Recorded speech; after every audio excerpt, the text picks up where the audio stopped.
अस्सलाम वालेकुम सामईन, आप देख रहे हैं मिक्स स्टोरी चैनल। कहानी जन्नत के पत्ते पेश की जा रही है, जिसको लिखा है निम्रा अहमद ने। वो हर तस्वीर के बाद जरा मुख्तलिफ अंदाज में खड़ी हो जाती और चेहरे पर मासूमियत तारी किए कभी आंखों को पटपटाती, कभी थोड़ी तले हाथ रखे, कभी मुस्कुराती, कभी नाक सुकेड़ती। शायद एक दो सैया उसकी तस्वीर बनाने रुके होंगे, देखा देखी मजमा लग गया हो गया। वो और डीजे भी फौरन अपना कैमरा निकालकर तस्वीरें बनाने लगी। इस बच्ची के पोज इतने प्यारे थे कि तस्वीरें बना बना कर भी उनका दिल नहीं भरा था। थोड़ी देर बाद हया ने लम्हा भर का तवक्कुफ करते हुए अपना चेहरा उठाया तो देखा जहान साथ ही खड़ा लब नीचे कदरे नागवारी से ये सारा मंजर देख रहा था। वो शाने उचकाकर फिर से सयाहों के जमघटे में गिरी बच्ची की तरफ मतवज्जे हो गई। यार उम्र देखो इसकी, और एक्शन कैसे मार रही है। डीजे हंसते हुए तस्वीरें खींच रही थी। दफातन मजमे को चीरकर एक लड़की आगे बढ़ती दिखाई दी। उसने लंबे स्कर्ट और खुले स्वेटर के ऊपर भूरा सादा स्कार्फ चेहरे के गिर्द लपेट रखा था। उसकी सुनहरी रंगत थी और आंखें भूरी सब्ज। वो 16-17 वर्ष की लगती थी। बाएं कोहनी पर उसने एक टुकड़ी डाल रखी थी जिसमें जंगली फूल थे। वो माथे पर तेवरियां लिए आगे बढ़ी और सख्ती से उस बच्ची का बाजू पकड़ा। बच्ची घबरा कर पलटी और जैसे ही उस लड़की को देखा, उसके लबों से हौले से निकला, आयशा गुल। जो अपन वो भूरी सब्ज आंखों वाली लड़की तुर्क में गुस्से से कुछ कहती हुई उसका बाजू पकड़कर मजमे से बाहर रास्ता बनाकर ले जाने लगी। वो तुर्क में जो कुछ कह रही थी वो ऐसा था कि सैय्याह फौरन पीछे हटने लगे। रेड कारपेट शो खत्म हो गया था। बच्ची अब मजाहमत करते चिड़चिड़ेपन से कुछ कह रही थी। वो लड़की जिसका नाम शायद आशा गुल था, मुसलसल बोलती हुई उसे लेकर जा रही थी। उसकी बुरी आंखों में गुस्सा भी था और दुख भी और शायद नमी भी। हया गर्दन मोड़कर उसे जाते देखती रही। और तुम्हें अपना बेओ कदा दिखाता हूँ। जहान की आवाज पर वो चूंकि फिर खफीफ सा सर झटक कर उसके साथ आगे बढ़ गई। जहान ने एक बग्गी रोक ली थी। डीजे ने अलबत्ता 4 लीरा फी घंटा के हिसाब से साइकिल किराए पर ले ली थी और अब वो उसी पर सवार हो रही थी। हया बग्गी के करीब आई तो जहान ने एक तरफ होकर रास्ता दिया। वो शहाना सी बग्गी ऊपर से खुली थी। आगे एक घोड़ा जुता हुआ था। उसके साथ बग्गीबान लगाम थामे बैठा था। पीछे खूबसूरत से 2 अफराद के बैठने की निशिस्त बनी हुई थी जिस पर सुनहरे नक्शो निगार बने हुए थे। वो एहतियात से ऊपर चढ़ी। मखमली शाही निशिस्त निहायत गुदास थी। वो दोनों एक साथ ही इस पर बैठे। बग्गीबान ने घोड़े को जरा सी चौबक लगाई तो वो चल पड़ा। पथरीली सड़क पर इसके टापों की आवाज गूंजने लगी। तो फिर पाकिस्तान के अच्छे लोग कैसे होते हैं? हया ने गर्दन उसकी तरफ फेरी। वो हाथ में पकड़े स्मार्टफोन पर निगाहें जमाए पूछ रहा था। वो उसे कभी भी मुकम्मल तवज्जो नहीं देगा, ये तो तय था। पाकिस्तान और पाकिस्तान के अच्छे लोग। हया गहरी सांस लेकर सामने को देखने लगी। सड़क 2 रवैया सब्ज दरख्तों की कितार से घिरी थी। चंद पीले जर्द पत्ते सड़क के किनारों पर बिखरे पड़े थे। दरख्तों की दोनों कितारों के दरमियान बग्गी सुस्त रवि से आगे बढ़ रही थी। हम बहुत तरक्की याफ्ता नहीं, बहुत पढ़े लिखे भी नहीं, धोखा दही, रिश्वत जनी, कत्लो गारत और बहुत सी बुराइयों में भी मुलव्वस है। हमारे यहाँ जुल्म खुले आम किया जाता है और मजलूम भी हम ही होते हैं। हम पसमानदा भी हैं और पस्त ज़हन के भी, मगर इस सब के बावजूद जहान सिकंदर हम दिल के बुरे नहीं हैं। हमारे दिल बहुत सादा, बहुत मासूम, बहुत प्यारे होते हैं। फिर वो कदरे तवक्कुफ से बोली, क्या तुमने वाकई अब्बा से पूछा था कि पाकिस्तान में हर रोज बम ब्लास्ट होते हैं? मैंने मोबाइल की स्क्रीन को उंगलियों में पकड़े वो जरा सा चौंका, फिर ज़ेरे मुस्कुरा दिया। शायद। क्या नहीं होते? होते तो है। हमारी इंटरनेशनल इस्लामिक यूनिवर्सिटी के कैफे में भी ब्लास्ट हुआ था।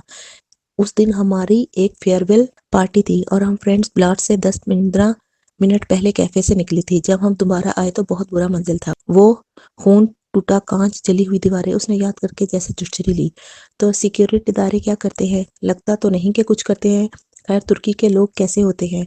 मैं तो एक गरीब सा रेस्टोरेंट ओनर हूँ, वर्किंग क्लास का एक मजदूर सिफ्त शख्स जिसको मसरूफियत के बाद घूमने फिरने का वक्त भी नहीं मिलता, और बावजूद इसके के मेरे घर से बेवकदा करीबन 2 घंटे की मुसाफत पर होगा। मैं 3 साल बाद इधर आया हूँ। वाकई उसने हैरत से पलकें झपकाई। जहां ने शाने उचका दी। वक्त ही नहीं मिलता। मैंने बचत के लिए रेस्टोरेंट में वर्कर्स कम से कम रखे हुए हैं, सो इसलिए काम का बोझ बहुत बढ़ जाता है। वो इसी तरह स्क्रीन को दबाता मुसलसल काम कर रहा था। बग्गी सड़क की ढलवान से नीचे उतर रही थी। बल खाती सड़क के दोनों तरफ बहुत खूबसूरत बंगलों की कितारें थी। सड़क के किनारे कुत्ते टहलते फिर रहे थे। ये तख्त कमजोर है। दफातन जहां ने अपने जोगर से मौजूद नीचे तख्ता थपथपाया और फिर झुका। जहान प्लीज, सारी दुनिया की टूटी चीजें तुम्हारा हेडिक नहीं है। अच्छा।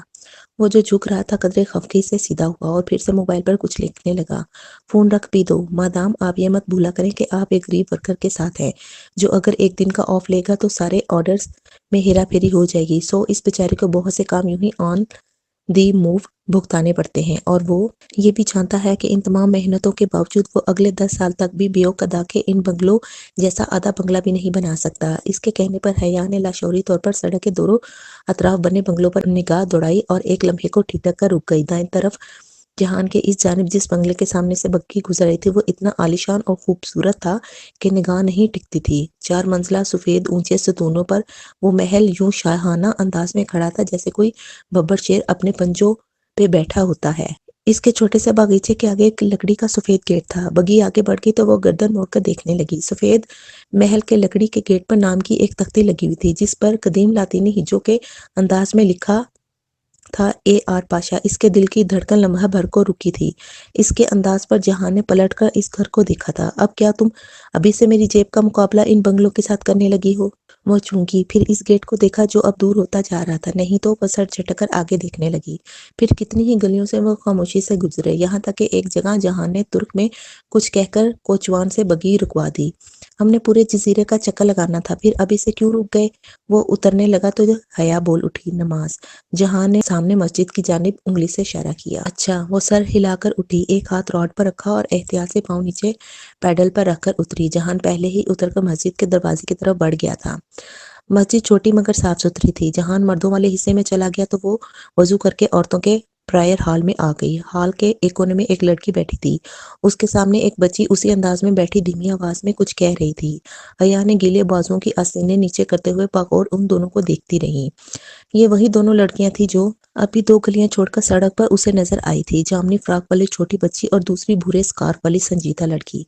बच्ची मिन्नते भरे शिकायती अंदाज में उस लड़की के घुटने को झंझोड़ती कुछ कहे जा रही थी, मगर वो लड़की जिसका नाम शायद आयशा गुल था नफी में सर हिलाती गोया मुसलसल उसकी तरदीद किए जा रही थी। वो दोनों धीमी आवाज में बातें कर रही थी। हया स्टोल को चेहरे के गिर्द लपेटते हुए उन दोनों को देखे गई। उन्होंने उसे नहीं देखा था, शायद वो आपस में मशगूल थी। जब वो नमाज पढ़कर उठी तो देखा वो बच्ची अभी तक इस लड़की को मना रही थी और शायद अपनी कोशिश में कामयाब नहीं हो रही थी।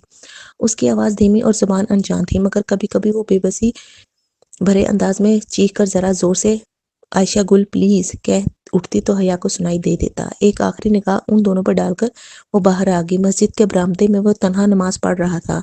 हया नंगे पांव चलती हुई बरामदे तक आई और स्तून के साथ टेक लगाकर खड़ी हो गई। हवा से उसका सर पर लिया स्टोल सर की पुश्त तक फिसल गया था। सामने चंद कदम के फासले पर वो सजदे में झुका हुआ था। नीली जींस और ऊपर स्याह स्वेटर। जहां सिकंदर का मखसूस लापरवाह सा हुलिया वो एक मखसूस मुस्कुराहट के साथ सतून से सर टकाए उसे दिखे गई। वो अब सज्जे से उठकर तशहद में बैठ रहा था। हर काम फुर्ती से करने वाला जहान सिकंदर की नमाज बहुत ठहरी हुई और पुरसुकून थी। वो चूंकि इससे जरा पीछे खड़ी थी तो यहाँ से उसका सिर्फ हल्का रुख ही नजर आता था, गर्दन की पुश्त और चेहरे का जरा सा दायां हिस्सा। वो गर्दन झुकाए तशहद पढ़ रहा था, फिर उसने दाएं रुख सलाम के लिए गर्दन मोड़ी तो हया को बिलाकर उसका चेहरा नजर आ गया। वो जेरे लब मुस्कुराते उसे देखे गई। दूसरी जानब सलाम फेरकर उसने दोनों हाथ दुआ के लिए उठाए। चंद लम्हे यूं ही बैठा दुआ मांगता रहा, फिर एक गहरी सांस लेकर हाथ चेहरे पर फेरता वो खड़ा हुआ और वापस मुड़ा तो उसे स्तून के साथ खड़े देखकर मुस्कुराया। तुम इंतजार कर रही थी? वो जरा सा मुस्कुराकर कहता उसकी तरफ आया तो हया ने असबात में सर हिला दिया। वो दोनों साथ ही बाहर आए थे। जहान चौखट पर जब वो झुककर जॉगर्स पहन रहा था तो हया ने उसे पुकारा, तुम मजबी हो थोड़ा बहुत। वो तस्मा बांध रहा था, लगते नहीं हो। तस्मे की गिरा लगाती उसकी उंगलियां थमी। उसने सर उठाकर कदरे नासमझी से हया को देखा। मैं क्या करता तो मजबी लगता वो तो मुझे नहीं पता। वैसे तुमने दुआ में क्या मांगा? मैंने जिंदगी मांगी। वो तस्मा बंद करके उठ खड़ा हुआ। जिंदगी? हया उसका चेहरा देखते हुए दोहराया। वो अब आदतन स्वेटर की आस्तीनें मोड़ रहा था। इंसान वही चीज मांगता है जिसकी उसको कमी लगती है। सो मैं हमेशा जिंदगी मांगता हूँ। अगर जिंदगी है तो सब खूबसूरत है, नहीं तो सब अंधेरा। वो दोनों सड़क के किनारे साथ साथ चलने लगे थे। खूबसूरती क्या होती है जहान? बेवकदा की एक सर्द हवा उसके बाल फिर से उड़ाने लगी थी। शाल सर से फिसलकर अब गर्दन के पीछे अटक गई थी और जब अपने बिखरते बाल दोनों हाथों में समेटते हुए उसने ये सवाल पूछा तो शदीद ख्वाहिश के बावजूद वो जानती थी कि वो खूबसूरती हया सुलेमान की आंखें हैं जैसी कोई बात नहीं करेगा, मगर जो उसने कहा वो हया सुलेमान के लिए कतन गैर मुतवक्के था। अली करामत की माँ? क्या? उसने नासमझी से जहान को देखा। वो सामने देखते हुए कदम उठा रहा था। मेरे लिए खूबसूरती अली करामत की माँ पर ख़त्म हो जाती है। अली करामत मेरा एक स्कूल फेलो था। एक दफ़ा मैं उसके घर गया था, तब मैंने उसकी माँ को देखा था। वो बहुत खूबसूरत खातून थी। वो डॉक्टर थी और उस वक्त हस्पताल से आई थी। वो थकी हुई थी और तब किचन में खड़ी टिश्यू से अपना चेहरा थपथपा रही थी। حیا، وہ چہرہ اتنا مقدس، اتنا خوبصورت تھا کہ میں بیان نہیں کر سکتا۔ اس کی بات پر وہ چند لمحے کے لیے خاموش سی ہوگی۔ وہ ترک تھی یا پاکستانی؟ بہت دیر بعد وہ بولی، وہ سیاہ فام تھی، خالص سیاہ فام۔ اور حیا کے حلق میں کڑواہٹ گھل گئی، تاہم وہ خاموشی سے اس کے ساتھ قدم اٹھاتی رہی۔ یہ وہ واحد شخص تھا جس کے سامنے وہ جھک جاتی تھی، خاموش ہو جاتی تھی، کڑوے گھونٹ پی لیتی تھی، پھر بھی موم بن جاتی تھی۔ اگر یہی بات کسی اور نے کہی ہوتی تو وہ اپنے ازلی تنتنے سے اس کو اتنا سناتی کہ ایسی بات کرنے کی وہ شخص دوبارہ ہمت نہ کرتا۔ حد ہو گئی، بھلا سیاہ فام کہاں سے اتنے حسین ہو سکتے ہیں؟ یا پھر شاید جہان کا مطلب یہ تھا کہ اسے حیا سلیمان کے مقابلے میں ایک بدصورت عورت بھی خوبصورت لگتی ہے۔ وہ زندگی میں پہلی دفعہ کسی بدصورت عورت کو سوچ کر حسد کا شکار ہوئی تھی، مگر چپ رہی۔ دوپہر ڈھلنے لگی تو واپسی کی تیاری کرنے لگے۔ بیو قدار جزیرے کی گلیوں میں چل چل کر اب اس کے پاؤں دکھنے لگے تھے۔ ڈی جے واپسی پر پھر سے بالکونی میں کھڑے ہونے کے لیے قطعی راضی نہ تھی، اور اس کا پورا ارادہ فیری میں گھس کر چاہے پیار سے چاہے لڑ جھکڑ کر مگر بیٹھنے کے لیے نشست ڈھونڈنے کا تھا۔ جہان کو ٹکٹ لینے میں خاصی دیر لگ گئی تھی۔ 5 بجے والی فیری شام کی آخری فیری تھی۔ 100 سیاحوں کا سارا ہجوم ٹکٹ کی کھڑکی کے آگے موجود تھا۔ اب اس کے بعد اگلا جہاز رات کے 8 بجے چلنے تھا، اور پھر اگلی صبح تک کوئی جہاز نہیں چلتا تھا۔ جو رہ گیا تھا وہ جزیرے پر رات بسر کرے یا پھر تیر کر واپس جائے۔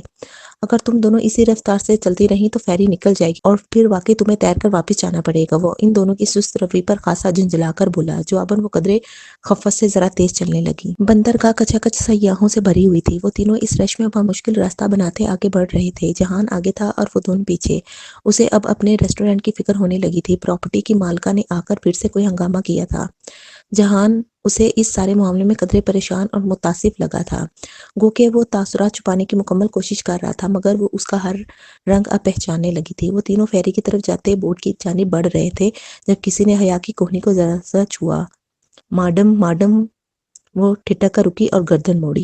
اس کے عقب میں ایک 12-13 برس کا ایک ترک لڑکا کھڑا تھا۔ وہ کوئی ٹھیلے والا تھا۔ اس نے گردن کے گرد اور دونوں ہاتھوں میں بہت سارے ہار اور موتیوں کی لڑیاں ڈوریوں میں باندھ کر اٹھائی ہوئی تھیں، اور اب وہ لڑیوں کا ایک گچھا حیا کے چہرے کے سامنے لا کر دکھاتا ترغیب دلانے کی کوشش کر رہا تھا۔ وہ کبھی نہ رکتی، مگر وہ موتی اور ان کی چمک اتنی خوبصورت تھی کہ اسے ٹھہرنا ہی پڑا۔ وہ بے اختیار وہ لڑیاں انگلیوں میں اٹھا کر الٹ پلٹ کر دیکھنے لگی۔ وہ بالوں میں پرونے والی لڑیاں تھیں، اور اتنی حسین تھی کہ چند لمحوں کے لیے وہ لمبے بالوں کی دیوانی لڑکی ارد گرد کو فراموش کر بیٹھی۔ حیا، حیا! جہان دور سے اسے آوازیں دے رہا تھا۔ اس نے سر اٹھا کر دیکھا۔ جہان اور ڈی جے فیری کے تختے پر چڑھ چکے تھے اور اب جھنجھلاہٹ بھری کوفت سے اسے بلا رہے تھے۔ 1 منٹ! وہ انگشت شہادت اٹھا کر ان کو رکنے کا اشارہ کرتی پلٹ کر جلدی جلدی لڑیاں دیکھنے لگی۔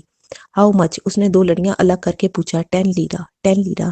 "یہ تو بہت زیادہ ہے۔" اس نے خفگی سے بچے کو دیکھا۔ پیچھے جہان اسے ناگواری بھرے انداز میں پھر سے آوازیں دے رہا تھا۔ "تم جاؤ، جگہ تلاش کرو، میں 2 منٹ میں آ رہی ہوں۔" اس نے ان کو مطمئن کرنے کے لیے جانے کا اشارہ کیا۔ ان تک آواز شاید پہنچ گئی تھی، تبھی وہ دونوں سر ہلا کر مڑے اور فیری کے اندرونے راستے کی جانب بڑھ گئے۔ فیری نکلنے میں ابھی 3 منٹ تھے، اور وہ ان 3 منٹوں کو ضائع نہیں کرنا چاہتی تھی۔ 7 لیرہ، اس نے حتمی انداز میں لڑکے کو کہا اور پیسے نکالنے کے لیے سنہری کلچ کھولا۔ اس سے قبل کہ وہ نوٹ نکالتی، لڑکے نے ایک دم پرس جھپٹا اور بھاگ کھڑا ہوا۔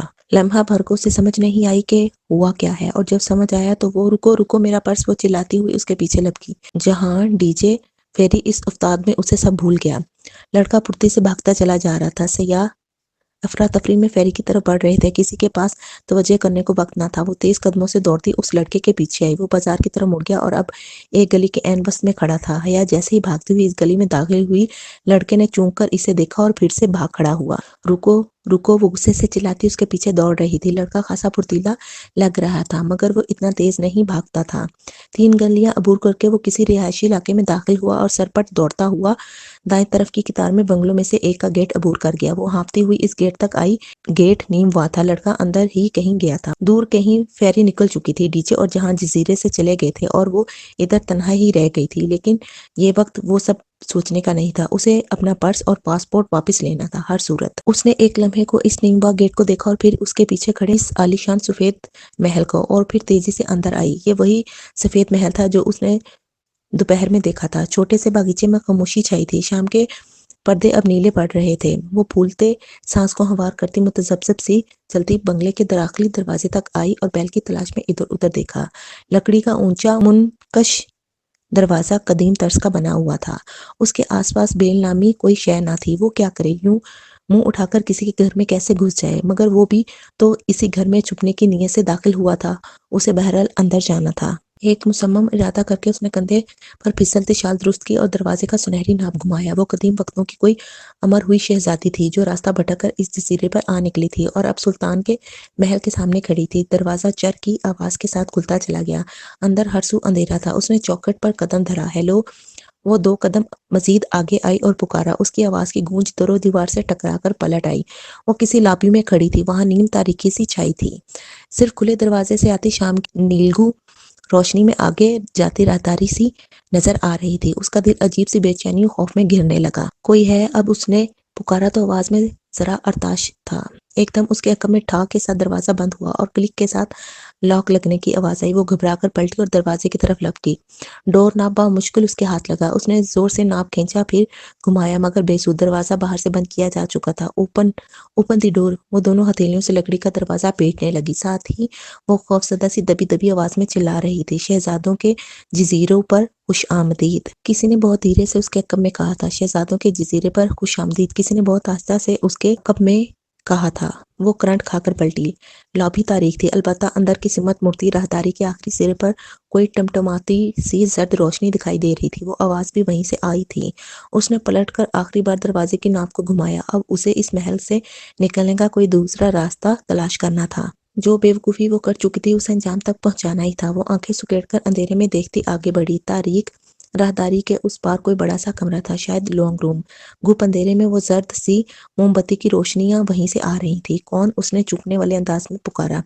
وہ لانگ روم کی چوکھٹ پر آن کھڑی ہوئی تھی اور اس کو خوش آمدید کہنے والی عورت وہیں سامنے ہی تھی۔ لمبے اسکرٹ اور سویٹر میں ملبوس اسکارف چہرے کے گرد لپیٹے وہ جھریوں زدہ چہرے والی ایک معمر خاتون تھی۔ وہ لانگ روم کے دوسرے سرے پر کھڑی، ہاتھ میں پکڑی موم بتی سے سٹینڈ پر رکھی موم بتیاں جلا رہی تھی۔ ایک ایک سرد پڑتی موم بتیاں جلنے لگی تھیں۔ آ جاؤ، اندر آ جاؤ! لمبی موم بتی سے اوپر نیچے اٹکی موم بتیاں جلاتے ہوئے انہوں نے اسی نرمی سے کہا تھا۔ وہ اپنی جگہ سے نہیں ہلی، بس بنا پلک جھپکے اس پرتعش لانگ روم کے وسط میں رکھی میز کو دیکھی گئی، جس پہ رکھا سنہری ستاروں والا کلچ موم بتی کی ہلکی زرد روشنی میں چمک رہا تھا۔ یہ تمہارا پرس ہے، تم اسے لے سکتی ہو۔ اگر مجھے یقین ہوتا کہ تم میرے پاس صرف میرے بلاوے پر آ جاؤ گی تو میں اس بچے کو نہ بھیجتی۔ اسے معاف کر دینا، اس کی مجبوری تھی۔ آ جاؤ، بیٹھو، کھڑی کیوں ہوں؟